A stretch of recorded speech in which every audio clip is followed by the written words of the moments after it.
Assalamualaikum warahmatullahi wabarakatuh. Jumpa lagi dengan saya, Ainul Kiroma SHI, calon guru penggerak Angkatan 7 dari SMPNU 1 Hashim Asyari Tarub, Kabupaten Tegal.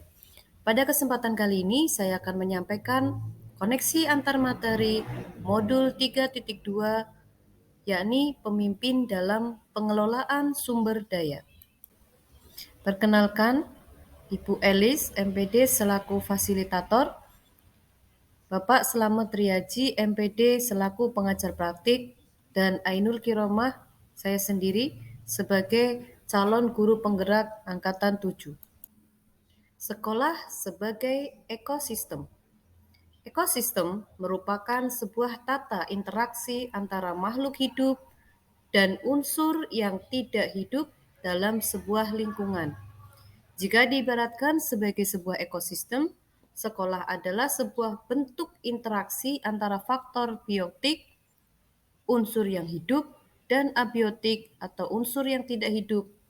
Kedua unsur ini saling berinteraksi satu sama lainnya sehingga mampu menciptakan hubungan yang selaras dan harmonis.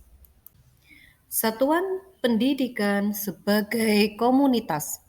Satuan pendidikan sebagai sebuah komunitas mempunyai hak mengatur, melaksanakan, dan mengawasi kegiatan pendidikan agar efisiensi dan efektivitas penyelenggara pendidikan dapat tercapai, seperti yang diisyaratkan dalam sebuah pengelolaan pendidikan. Untuk dapat menyelenggarakan pendidikan secara efektif dan efisien, tentu membutuhkan peran seluruh warga sekolah melalui pendekatan komunitas berbasis aset. Pendekatan ABCD, Asset Based Community Development. Asset Based Community Development atau pengembangan komunitas berbasis aset atau PKBA adalah suatu pendekatan menekankan pada nilai, prinsip, cara berpikir mengenai dunia, memberikan nilai lebih pada kapasitas, kemampuan, pengetahuan, jaringan, dan potensi yang dimiliki oleh komunitas.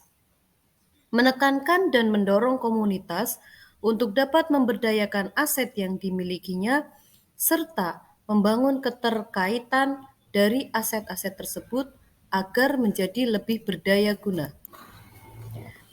Buatlah kesimpulan tentang apa yang dimaksud dengan pemimpin pembelajaran dalam pengelolaan sumber daya dan bagaimana Anda bisa mengimplementasikannya di dalam kelas, sekolah, dan masyarakat sekitar sekolah. Sumber daya sebagai suatu komunitas sekolah adalah suatu kesatuan yang tidak bisa berdiri sendiri. Dalam pengelolaan sumber daya oleh pemimpin pembelajaran, dalam pemanfaatan pada aset-aset sekolah yang dimiliki, dikelola dengan baik oleh seorang pemimpin pembelajaran. Pemanfaatan sumber daya yang ada di sekolah menjadi modal utama dalam membangun kekuatan atau potensi dalam ruang lingkup warga sekolah, lingkungan, dan masyarakat yang bermuara pada kebermanfaatan bagi peserta didik. Sebagai sebuah ekosistem di sekolah, sumber daya yang ada saling berhubungan atau berinteraksi atau hubungan timbal balik atau saling ketergantungan antara komponen dalam ekosistem, yaitu dalam hal ini adalah komponen biotik, yaitu unsur yang hidup, dan komponen abiotik, yaitu unsur yang tidak hidup dalam sebuah lingkungan. Faktor biotik atau unsur yang hidup dan abiotik atau unsur yang tidak hidup ini saling berinteraksi satu sama lainnya sehingga mampu menciptakan hubungan yang selaras dan harmonis. Dalam ekosistem sekolah, faktor-faktor biotik akan saling mempengaruhi dan membutuhkan keterlibatan aktif satu sama lainnya, seperti hubungan antar murid, kepala sekolah, guru, staf atau tenaga kependidikan, pengawas sekolah, orang tua, dan masyarakat sekitar sekolah. Sedangkan faktor abiotik yang juga berperan aktif dalam menunjang keberhasilan proses pembelajaran, di antaranya adalah keuangan dan sarana prasarana termasuk media pembelajaran dan teknologi informasi komunikasi. Kekuatan atau potensi sumber daya yang ada di sekolah sebagai pemimpin pembelajaran harus dapat mengimplementasikan kekuatan tersebut melalui konsep 7 modal utama yang terdapat di sekolah, yakni 1. Modal manusia, 2. Modal fisik, 3. Modal sosial, 4. Modal finansial, 5. Modal politik, 6. Modal lingkungan atau alam, 7. Modal agama dan budaya. Pengelolaan 7 modal utama oleh pemimpin pembelajaran sebagai aset atau kekuatan sekolah, pemimpin pembelajaran juga harus dapat memanfaatkan pendekatan berpikir dalam pengelolaan aset, di antaranya pendekatan berbasis kekurangan atau masalah, deficit based thinking, atau melihat dengan cara pandang negatif, memusatkan perhatian kita pada apa yang mengganggu, apa yang kurang, dan apa yang tidak bekerja, dan pendekatan berbasis aset. Asset-based thinking adalah memusatkan pikiran pada kekuatan positif, pada apa yang bekerja, yang menjadi inspirasi, yang menjadi kekuatan atau potensi yang positif. Jelaskan dan berikan contoh bagaimana hubungan pengelolaan sumber daya yang tepat akan membantu proses pembelajaran murid menjadi lebih berkualitas. Pengelolaan sumber daya yang tepat dan dapat mendorong pada proses pembelajaran di kelas menjadi lebih berkualitas merupakan bagian dari pengelolaan sumber daya yang ada di sekolah. Modal manusia sebagai sumber daya manusia, yaitu guru dan tenaga kependidikan sebagai salah satu modal yang berkorelasi langsung pada peningkatan pembelajaran yang berkualitas. Sekolah dapat memotivasi guru untuk mengikuti kegiatan pengembangan diri melalui BIMTEK, diklat, workshop, dan kegiatan lain yang mendukung kompetensi diri kekinian. Pengelolaan modal lingkungan dipadu dengan modal fisik akan berkorelasi dengan peningkatan pembelajaran murid. Lingkungan sekolah yang kondusif dari segi sosial maupun politik akan menciptakan pembelajaran yang nyaman, menyenangkan, dan berpihak pada murid. Sumber daya ini sebagai aset sekolah dapat digunakan untuk meningkatkan kualitas pembelajaran.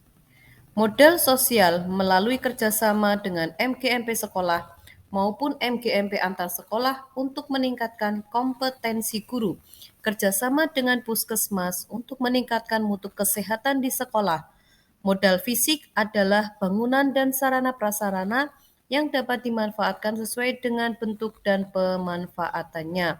Misalnya, gedung utama, sarana prasarana pendukung di sekolah, modal lingkungan atau alam yang ada di sekitar sekolah adalah sumber daya menciptakan pembelajaran yang menyenangkan, seperti memanfaatkan lingkungan menjadi area apotik hidup, greenhouse, dan tempat sumber belajar tentang obat dan pemanfaatannya. Modal finansial dengan membuat rencana kerja anggaran sekolah atau RKAS sesuai prioritas dan kebutuhan sekolah sehingga mendukung untuk keberlangsungan proses pembelajaran menjadi lebih berkualitas. Modal politik berupa kerjasama atau kemitraan dengan instansi atau dinas terkait yang di pemerintah daerah untuk mendukung program-program sekolah.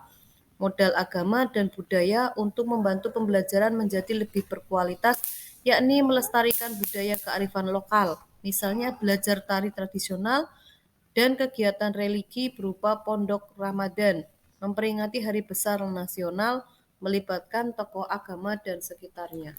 Pemimpin pembelajaran dalam pengelolaan sumber daya. Di dalam ekosistem sekolah terdapat interaksi antara faktor biotik dan abiotik. Faktor biotik terdiri atas murid, kepala sekolah, guru, tenaga kependidikan, pengawas sekolah, orang tua murid, dan masyarakat sekitar sekolah. Sedangkan faktor abiotik terdiri atas keuangan, sarana prasarana, Kedua faktor ini saling berinteraksi satu dengan yang lain, di mana faktor akan mempengaruhi faktor yang lain. Faktor biotik akan membutuhkan satu sama lain, sedangkan faktor abiotik akan berperan mempengaruhi tingkat keberhasilan pembelajaran. Seorang pemimpin diharapkan membangun ekosistem yang dapat merangsang kreativitas untuk menunjang keberhasilan tujuan pendidikan. Keberhasilan sebuah proses pembelajaran sangat tergantung pada cara pandang dalam melihat ekosistemnya, apakah sebagai kekuatan atau sebagai kekurangan. Pemimpin yang memandang semua yang dimiliki adalah suatu kekuatan tidak akan berfokus pada kekurangan, tapi berupaya pada pemanfaatan aset atau sumber daya yang dimiliki. Dengan kata lain, pemimpin harus bisa memberdayakan sumber daya yang ada di sekolahnya untuk mengembangkan dan memajukan sekolah sehingga dapat mencapai visi dan misi di sekolahnya. Berikan beberapa contoh bagaimana materi ini juga berhubungan atau berkaitan dengan modal lainnya atau sebelumnya selama mengikuti pendidikan guru penggerak. Refleksi Filosofi Pendidikan Nasional Ki Hajar Dewantara. Ki Hajar Dewantara melalui filosofinya mengatakan bahwa pendidikan merupakan kegiatan menuntun segala kodrat yang ada pada anak-anak agar mereka mencapai keselamatan dan kebahagiaan yang setinggi-tingginya, baik sebagai manusia maupun sebagai anggota masyarakat. Pemanfaatan aset kekuatan guru dan murid sehingga guru sebagai pemimpin pembelajaran harus dapat melakukan proses pembelajaran yang menyenangkan dan berpihak pada murid, karena murid bukanlah kertas kosong, namun setiap murid memiliki potensi yang berbeda-beda dan tugas kita sebagai guru hanya menuntun dan menebalkan potensi yang sudah mereka miliki. Nilai dan peran guru penggerak. Guru sebagai pendidik merupakan salah satu dari 7 modal utama, yaitu modal manusia. Guru sebagai pemimpin pembelajaran, nilai dan peran yang sangat penting dalam pembelajaran di kelas, sehingga nilai mandiri, kolaboratif, reflektif, inovatif, dan berpihak pada murid harus dijadikan sebagai landasan dalam terciptanya pembelajaran yang sesuai dengan profil pelajar Pancasila. Dan guru juga dapat berperan dalam membangun sinergi di lingkungan sekolah sebagai pemimpin pembelajaran, menggerakkan komunitas praktisi, menjadi coach bagi guru lain, mendorong kolaborasi antar guru, serta mewujudkan kepemimpinan murid dengan nilai dan peran guru secara aktif, maka akan tercipta generasi unggul dengan memanfaatkan modal utama untuk menggali potensi murid-muridnya. Visi guru penggerak. Guru sebagai pemimpin pembelajaran harus memiliki visi guru penggerak yang berbasis IA atau inquiry apresiatif melalui alur bagja. Pada konsep tersebut dapat juga digunakan sebagai pengelolaan sumber daya yang ada di sekolah. Inquiry apresiatif adalah suatu filosofi landasan berpikir yang berfokus pada upaya kolaboratif menemukan hal positif dalam diri seseorang, organisasi, dan dunia sekitarnya, baik dari masa lalu, masa kini, maupun masa depan. Budaya positif. Salah satu aset atau kekuatan berupa modal agama dan budaya.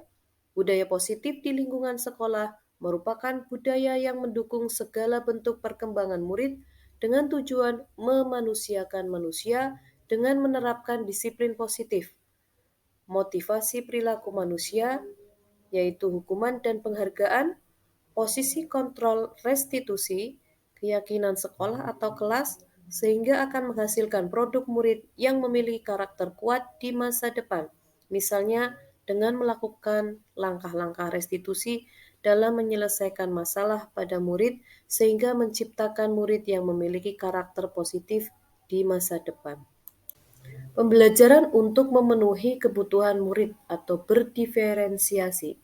Pembelajaran berdiferensiasi adalah sebuah cara dalam pembelajaran yang sangat berpihak pada murid, berupa pemetaan murid, berupa kesiapan belajar, minat, dan profil belajar murid yang berbeda sesuai dengan keunikannya. Sebelum melaksanakan pembelajaran berdiferensiasi, seorang guru harus sudah melaksanakan pemetaan terhadap minat belajar siswa. Dalam proses pembelajaran berdiferensiasi akan terwujud jika pemanfaatan sumber daya yang ada di sekolah, seperti guru dan murid, serta modal lingkungan, modal fisik, dan yang lainnya dapat dimanfaatkan dengan sebaik-baiknya. Pembelajaran sosial dan emosional.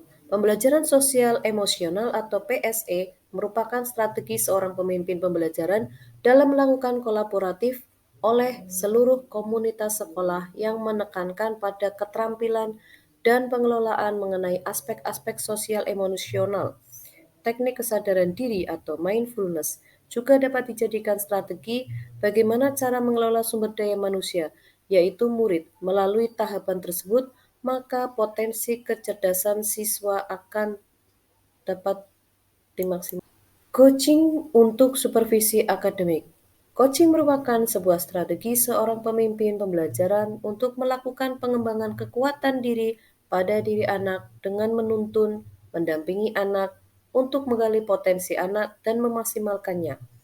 Pada proses coaching memberikan kesempatan anak-anak berkembang dan menggali proses berpikir pada diri anak, yang di dalamnya terdapat coach sebagai pengembangan kekuatan dan potensi pada kunci sebagai lawan bicara. Pengambilan keputusan berdasarkan nilai-nilai kebijakan seorang pemimpin. Seorang pemimpin pembelajaran dalam prosesnya akan selalu berhadapan dengan dua situasi, yaitu dilema etika dan bujukan moral yang dituntut pada pengembalian keputusan sebagai pemimpin pembelajaran dalam pengambilan keputusan yang baik.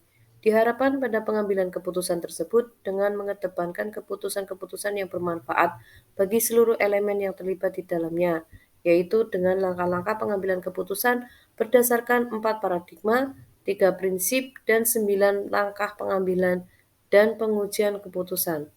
Prinsip tersebut sangat penting karena hal ini sangat menentukan kebijakan sekolah.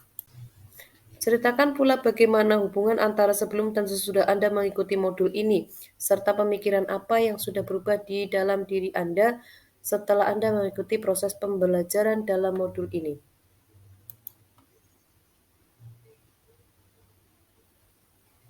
Sebelum mempelajari dan memahami modul 3.2 pemimpin dalam pengelola sumber daya, dalam langkah-langkah pengelolaan kelas atau pengambilan keputusan, lebih banyak berpikir pada kekurangan atau masalah. Hal ini menyebabkan perasaan yang pesimis, keraguan, negatif sehingga berakhir dengan kegagalan. Dengan mempelajari modul 3.2 ini, wawasan dan pola pikir mengenai pemimpin pembelajaran dalam pengelolaan sumber daya ini menjadi berubah. Ternyata seorang pemimpin harus selalu mengedepankan pola pikir berbasis kekuatan atau aset yang dimiliki sehingga hal ini membuat kita akan berpikir positif dan optimis dengan memanfaatkan dan memberdayakan sumber daya atau aset yang ada di sekolah dan lingkungan sekitar. Demikian koneksi antar materi yang dapat saya sampaikan, kurang lebihnya mohon maaf. Terima kasih. Wassalamualaikum warahmatullahi wabarakatuh. Guru bergerak Indonesia maju.